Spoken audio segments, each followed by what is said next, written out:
"Hey, I have a time-sensitive project that I'm hoping you can help me with. Can you give me a call when you have a minute?"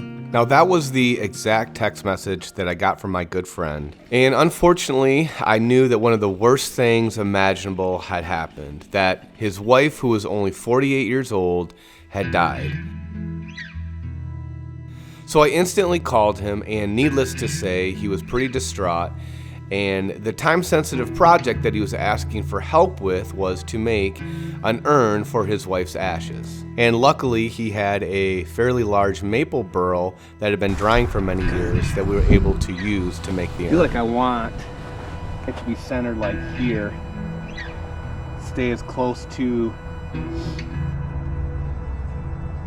this edge as possible. I feel like that would be a good finish size right around there. Yeah. We'll probably have to sacrifice some of it, so I don't really want to cut too much more off. Now, to make an urn or a casket for somebody is a pretty serious project to take on. To think about the fact that a person's remains, especially somebody that I knew, were going to be put into something that I made with my own two hands, and that was going to be their last resting spot and essentially where they remain for the rest of time, that was a very heavy thing for me. And it brought on a lot of emotions, a lot of feelings. And even though I'm extremely busy with building my house and starting a new tool company, I knew that this was something that was really important to do, to build something beautiful for Amy to rest in, and to just be there for my friend during this unimaginable time. And he was able to come over each night during the week before the funeral and work on this with me.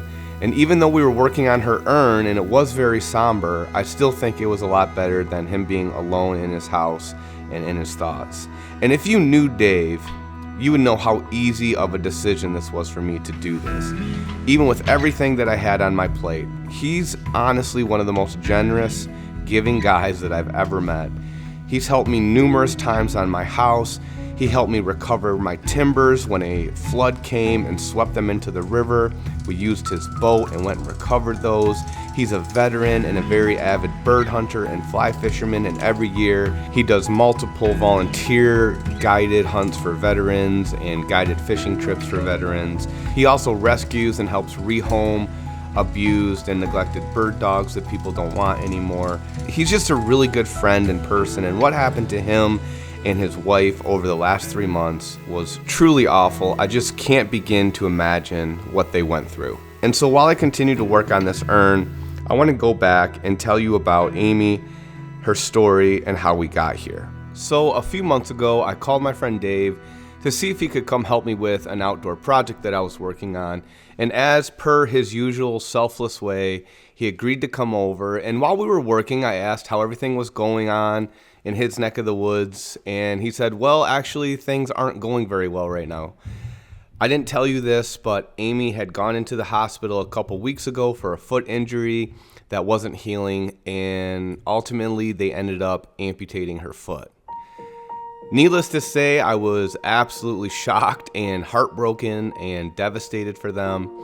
But I was also very confused as to how a minor foot injury could have led to an amputation.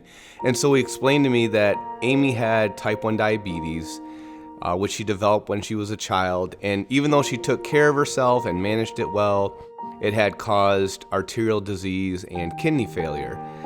And while investigating her foot injury at the hospital and why it wasn't healing, they discovered that the vessels in her feet were pretty highly degraded and blood flow was low, and there was an infection that wasn't going away. And after a prolonged stay at the hospital, they were left with no other choice but to amputate her foot. Again, I was pretty much in shock. I've heard of this sort of thing before because my wife was a kidney dialysis nurse, and many of her patients had diabetes, and often fingers and limbs were amputated. But those patients that she talked about were way farther along and in much worse shape than Amy was. Amy worked a normal job at the state of Michigan. She wasn't overweight or anything. She looked perfectly normal and took care of herself. And so I was really shocked. I couldn't believe it. And I asked how she was taking it. And Dave said that she had a really positive outlook and she was looking forward to rehab, getting a prosthetic, and learning to walk again and get back to normal life. Over the next few weeks, I spoke with my friend as much as I could without prying or being nosy. And men, we know we tend to bottle stuff up like this. We don't want to burden other people with our problems. We don't want pity. But I knew he was going through absolute hell, and I told him to come over anytime he needed to. I'd have some beers ready, and he could get out of the house, get out of his own head, and just come and hang out with me. And I was happy that he did take me up on that a few times. And when he came over, I could see the weight of all of it on his face. He still had to work full time. He was driving over an hour almost every night to the hospital to be with her. And during one of those visits over here, he told me even more devastating news, that they had to take her other foot as well. But he told me that she remained positive, and over the next month or so, his wife was starting to do better, was starting some physical therapy and making progress. They moved her closer to home, and so my friend's commute got easier, and things were looking good. Then just as things were looking better, things turned for the worst again. And one of her amputations didn't heal properly or had gotten an infection, and they had to amputate it again, this time above the knee. And after that last amputation, unfortunately, things didn't get any better. Her blood pressure would keep dropping anytime they tried to move her or do physical therapy. She had no appetite. She was losing weight. She was going in and out of consciousness. They had to induce a coma several different times. Eventually, she had to be put on a respirator and a feeding tube. But she still had a lot to live for, her husband, her daughter, and she fought really hard. But because of the diabetes and kidney disease and all the stress and strain that those amputations and hospital stays, the toll that it took on her body, she ultimately lost the battle and passed away. At the funeral, it was apparent how much of an impact she had on many, many people. And the world really lost someone very special. And one thing that came up was how passionate she was about organ donations and organizations like Gift of Life Michigan, which deals with organ donations. Her childhood diabetes had caused kidney failure, and she actually had been a recipient of a kidney transplant, of which she was extremely grateful. And upon her passing, she was also able to donate some of her organs. And I think that's just incredibly beautiful. And it inspired me to want to do something as well. And I'll talk about that in just a minute.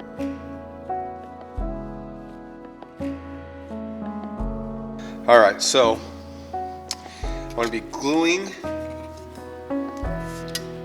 the urn to this sacrificial block that I can screw into my motor head here. And I need to make sure this is flat. It's almost flat. I'm actually hollowed a little bit. So I'm going to scrape back this just a little bit to make sure I'm flat all the way across. It's not going to require much. Now I'm going to epoxy it. And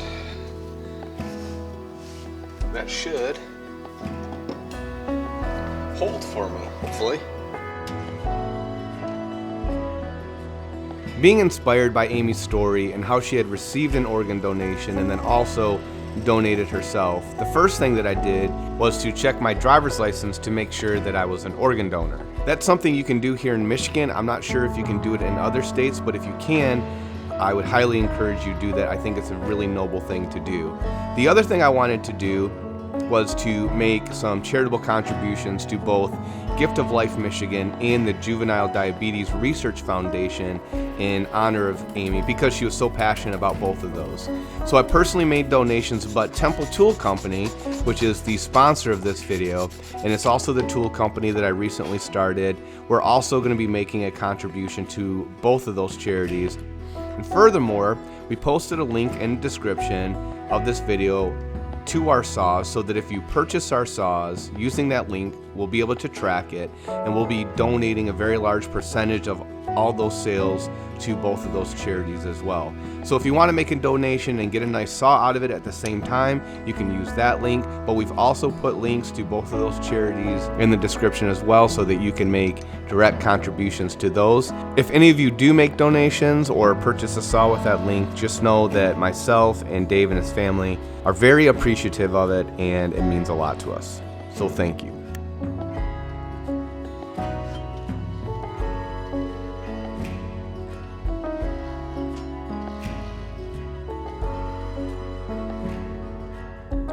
So far, turning the outside of this urn has been pretty straightforward.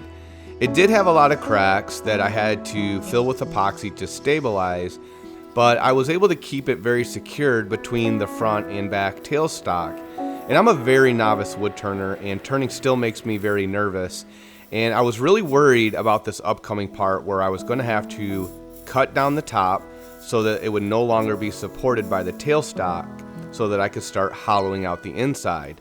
And I only had about 7 days to make this, and if something went wrong and it flew off the lathe, especially at this part in the process, I was going to be in really big trouble. So I was pretty nervous, and I watched a lot of turning videos over the course of this week, and I asked a lot of questions from friends that were experienced, and I had a decent game plan, but I was still pretty worried. Luckily, when I cut that supporting wood away, the epoxy on that sacrificial block that I mounted the urn to earlier held, and it didn't fly off the headstock.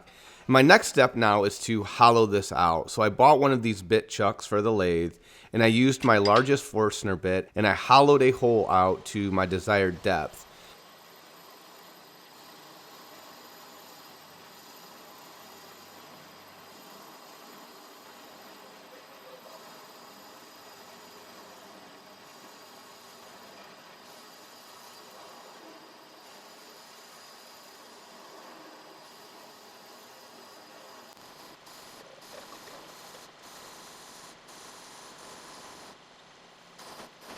Then I needed to use my round cutter carbide tool to further hollow out the inside. And I've never turned anything like this before, like a vase that required the inside to be hollowed out, and I was really nervous about this. I knew that I didn't have the best tools for this, like a really long, heavy-duty curved neck tool. My regular tools were quite large, but I definitely was going past that safety line that was marked on my tool. But I just took my time, took light passes, watched for any wobble in the urn, and ideally I would have been able to rough this shape out and let it finish drying before finish turning it, but we didn't have that option, so I just did my best to keep the wall thickness uniform, kept it well oiled to slow down and control drying and movement.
Out of respect for Amy and her family, I didn't record placing her ashes in the urn, but at this point, her ashes are inside, and I've glued a wooden plug in the opening. And while sketching up designs for this, I thought it might be a nice touch to cast her wedding ring in the top so that she could be buried with it. And while I'm working on this and many other times throughout this project, I've had a lot of time to think about life and death, my wife and kids and family, and I just kind of wanted to take the opportunity and share some thoughts with you. A lot of these thoughts I had are kind of the same cliche things that we've all heard before, but they're really so true. You're not guaranteed tomorrow. You're not guaranteed that your mom and dad or grandparents or spouse or children or friends will be here tomorrow either. We all have this clock that's above our names, and there's numbers on that clock that are ticking down, and we can't see those numbers, and we don't know how much time we have left. It can be a very large number, it can be less than a day. So we really have to cherish the time that we have here on earth and make the most of it. I often think about my future self when I'm in my last moments and I'm looking back on my life. I think about, am I going to have regrets in those moments? Am I going to wish that I spent more time scrolling through my phone or doing other wasteful things? Or am I going to be happy that I spent enough time reading books to my kids, taking walks with my wife, calling my parents before they were gone, traveling and eating good food, learning new skills and hobbies? I don't want to be in my last moments with those kind of regrets. And so I'm really trying to live my life to the fullest, because life is an absolute blessing. It really is a gift from God, and we only get one chance at it here on earth. And I want to ask you all to try to do the same thing and to live by the golden rule and do unto others as you would have them do unto you. Love each other, forgive each other, be kind, compassionate, and empathetic to other people, because we don't know what other people are going through. And just don't keep hate in your heart. I'm sorry if that sounds preachy to you. I'm guilty of all these things as much as anybody, if not more. But I just hope this video opens some eyes, helps you think about life and how frail it can be, how fragile it can be, how not guaranteed it is, and make the most of your time here on earth. Thanks everyone so much for watching. I'm sorry this was such a sad video, but hopefully hearing Amy's story will help you appreciate your life and be grateful for what you have. Thanks again. Please donate if you're able to. We'll see you on the next video.